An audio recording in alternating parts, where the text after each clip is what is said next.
नमस्कार दोस्तों, आप सभी का मेरे YouTube चैनल हिंदी मीडियम में स्वागत है।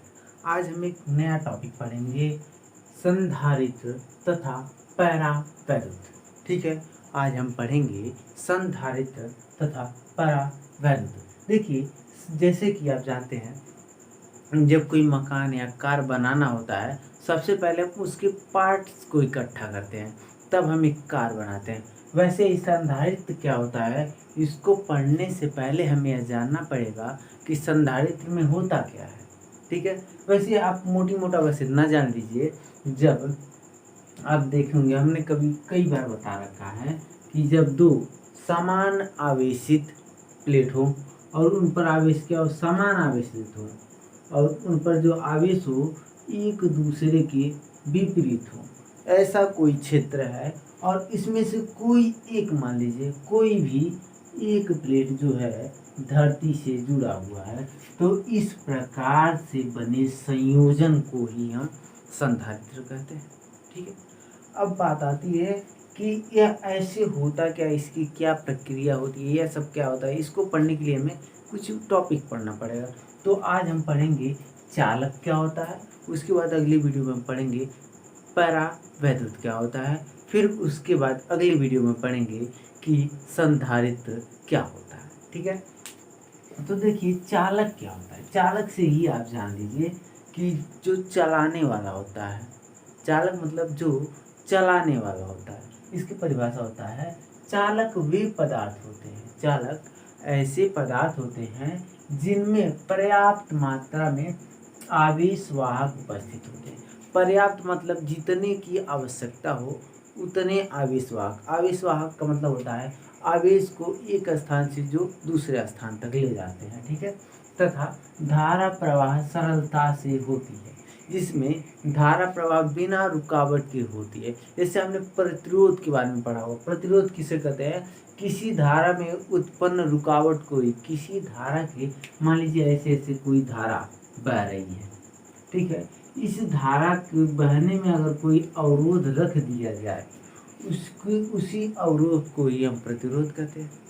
ठीक है, जैसे नहीं समझ आ रहा, सिंपल सिंपल, जैसे पानी का डैम बना होता है, तो ऐसे पानी का डैम बना होता है, उसमें कई सारे गेट बने रहते हैं। मान लीजिए यहाँ पर पूरा पानी भरा हुआ है और जो वो यह गेट है, यह प्रतिरोध है। क्यों?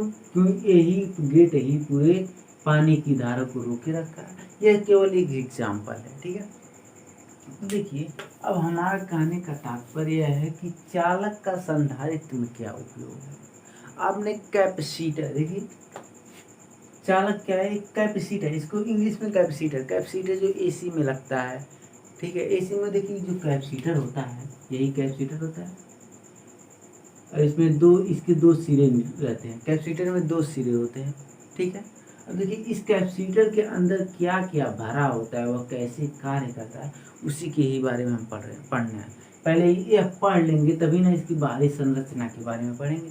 ठीक है, अब देखिए हमने ये पढ़ लिया है, चालक वे पदार्थ होते हैं जिनमें पर्याप्त मात्रा में आवेश वाहक उपस्थित होते हैं तथा धारा का प्रवाह आसानी से या फिर सरलता से होता है। ठीक है, फिर देखिए अधिकांश वस्तुएं, ठीक है, चांदी, तांबा, लोहा इत्यादि चालक हैं। अब बात आती है चांदी, तांबा, लोहा क्या है।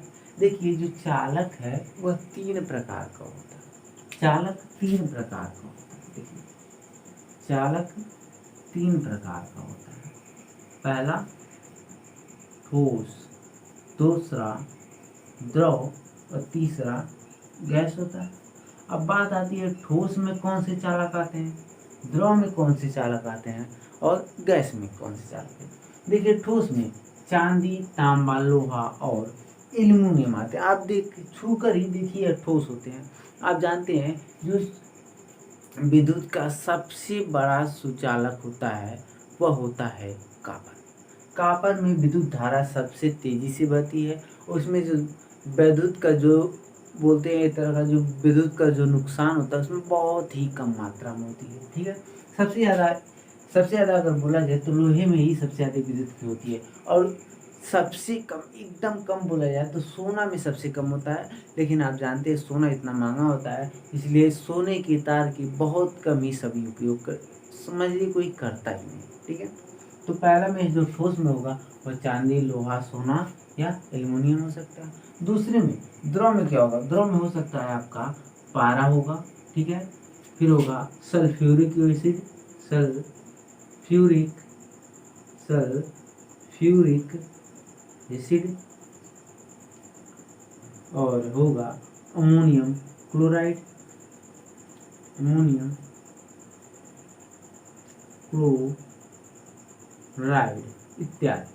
अब बात आती है पारा का, सल्फ्यूरिक एसिड का, अमोनियम क्लोराइड का चालक में क्या उपयोग है। आप जानते हैं पारा जो टेम्परेचर को बताता है।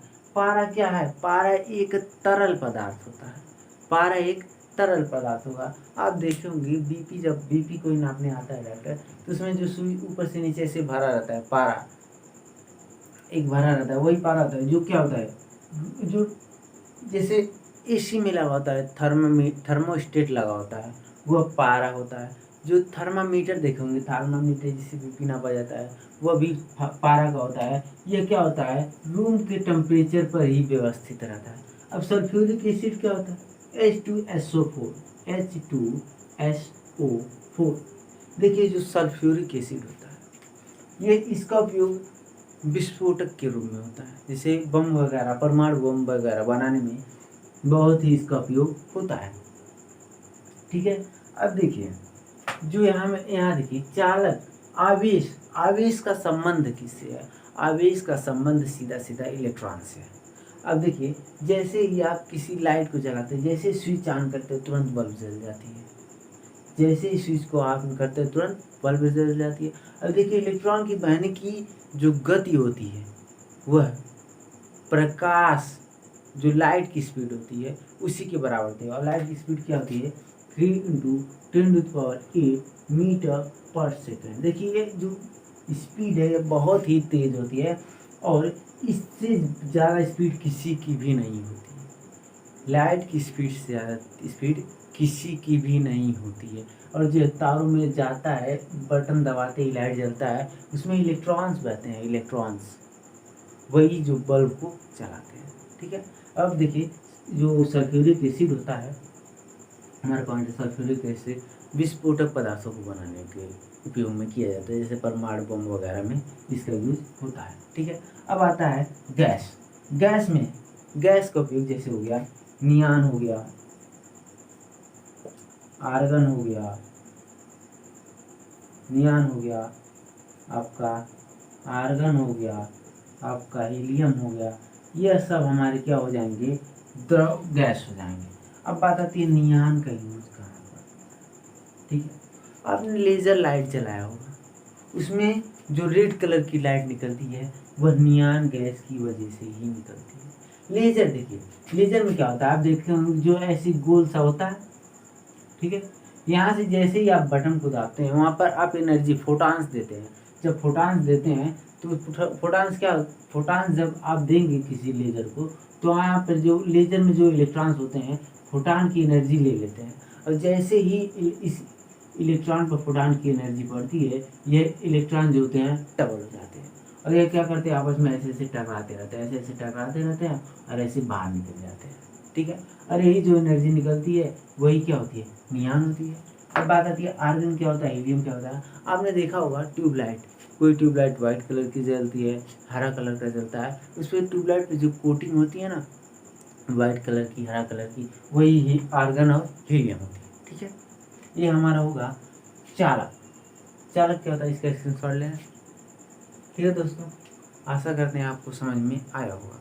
अगली वीडियो में हम पढ़ेंगे पैरा वैद्युत क्या होता है, ठीक है। धन्यवाद दोस्तों, पढ़ते रहिए, बढ़ते रहिए।